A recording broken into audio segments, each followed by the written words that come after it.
ಕೇಂದ್ರ ಸರ್ಕಾರ ಸರ್ ಭಾರತಕ್ಕೆ ಅಂತ ಕೊಡ್ತಾ ಇದ್ರಲ್ಲ ಸರ್ 29 ರೂಪಾಯಿ. ಈಗ ಕೇಂದ್ರ ಸರ್ಕಾರದ ವಿರುದ್ಧ ನಾವು ಹೋರಾಟ ಮಾಡಬೇಕಾಗ್ತದೆ. ಅಕ್ಕಿ ಕೊಡಲ್ಲ ಅಂತಂದರೆ ಅಕ್ಕಿ ಇಟ್ಕೊಂಡು ಅಕ್ಕಿ ಕೊಡದೇ ಇರೋದಿಲ್ಲ, ಅದು ರಾಜಕೀಯ ದುರುದ್ದೇಶದಿಂದ ಕೊಡ್ತಾ ಇರ್ತಕ್ಕಂಥದ್ದು. ನಮ್ಮ ಸರ್ಕಾರಕ್ಕೆ ಕೆಟ್ಟ ಹೆಸರು ಬರಲಿ ಅನ್ನೋ ಕಾರಣಕ್ಕೋಸ್ಕರ ಮಾಡ್ತಾರೆ. ಅಕ್ಕಿ ಇಲ್ಲದೆ ಹೋದರೆ ಪರವಾಗಿಲ್ಲ, ಅಕ್ಕಿ ಇಟ್ಕೊಂಡು ಕೊಡಲ್ವಲ್ಲ. ನಾವು ಅನ್ನಭಾಗ್ಯ ಸ್ಕೀಮನ್ನು 5 kg ಹೆಚ್ಚಾಗಿ ಕೊಡಬೇಕು ಅಂತಂದಾಗ ಕೊಡಲಿಲ್ಲ, ಅಕ್ಕಿ ಇಟ್ಕೊಂಡು ದಾಸ್ತಾನಿದೆ. ಫುಡ್ ಕಾರ್ಪೊರೇಷನ್ ಆಫ್ ಇಂಡಿಯಾದಲ್ಲಿ ದಾಸ್ತಾನಿದೆ ಕೂಡ ಅಕ್ಕಿ ಕೊಡಲಿಲ್ಲ.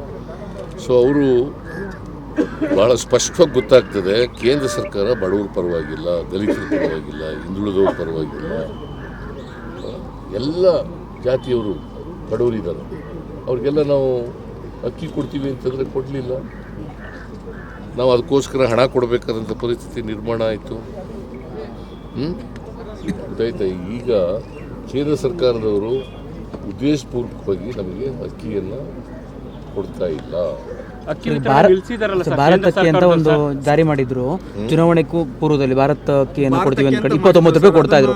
ಚುನಾವಣೆ ಹಂತದಲ್ಲಿ ಈಗ ಅದನ್ನು ಸ್ಟಾಪ್ ಮಾಡಿದ್ದಾರೆ. ಅದು ಚುನಾವಣೆಗೋಸ್ಕರ ಮಾಡಿದ್ರು. ಪೊಲೀಸ್ ಅಧಿಕಾರಿಗಳ ಸಭೆ ಮಾಡ್ತಿದ್ರು ಸರ್, ಇವತ್ತು ಮಾಡಿದ್ರು, ಆದ್ಮೇಲೆ ನಿಲ್ಲಿಸಿದ್ದಾರೆ.